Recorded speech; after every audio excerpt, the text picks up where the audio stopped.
Takot at pagkabahala ang nararamdaman ngayon ni Jefferson para sa kanyang mga pamangkin. Ito'y matapos mahuli kagabi ang 5 drug personalities sa kanilang barangay. Siyempre, dalata ti pagbutangan ti constituent Irisan ta baka ti maawis danto nga ikat dagi jay uubing from Irisan kasi. Ang buong akala kasi nila ay ligtas na sa kanilang barangay matapos itong maideklarang drug cleared noong lang Hulyo ngayong taon. Dito ayan mi ma'am, tiamo mi ma'am kat halos amin nga matiltiliw kat dayon ta na declare mat ti Irisan nga drug free.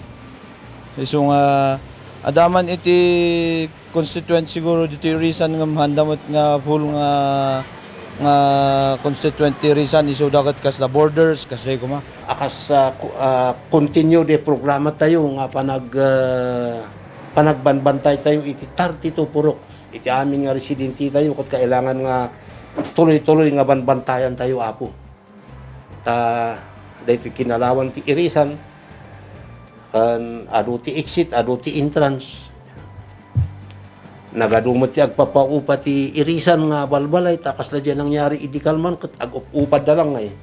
Kagabi sa ikinasang buy-bust operation ng PIDEA at PNP sa San Carlos Heights, timbog ang 5 individual na sina Myra Ruiz, Ulysses Diasis, Bonjovi Jovalana, Ace Amigo at Mark Lawrence Bunkag. Nakuha mula sa kanila ang halos 10 gramo ng pinaniniwalaang shabu at samot-saring drug paraphernalia.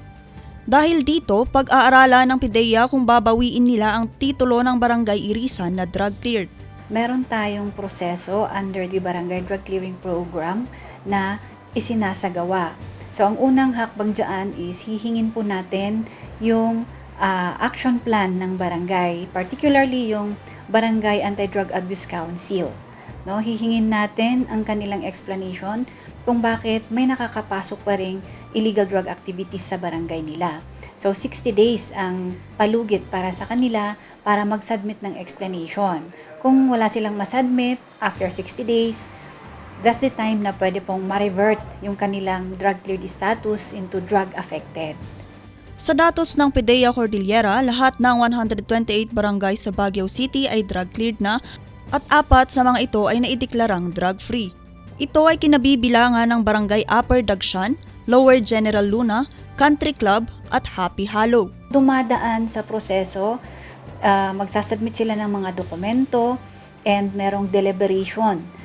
Ang nagde-deliberate dyan yung membro ng Regional Oversight Committee on Barangay Drug Clearing. Sila po yung si PIDEA, PNP, DOH, and representative ng LGU. Ayon sa PIDEA, ang mga drug-free ay ang mga barangay na walang record ng anumang drug cases, habang ang mga drug-cleared ay mga barangay na dati ay drug-affected pero wala nang naitalang drug activity. Sa imbestigasyon ng PIDEA, ang 5 nahuli ay nangungupahan lamang sa nasabing bahay.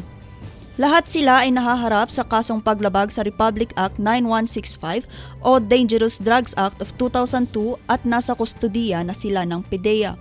Vanessa Bugtong para sa Luzon Headlines.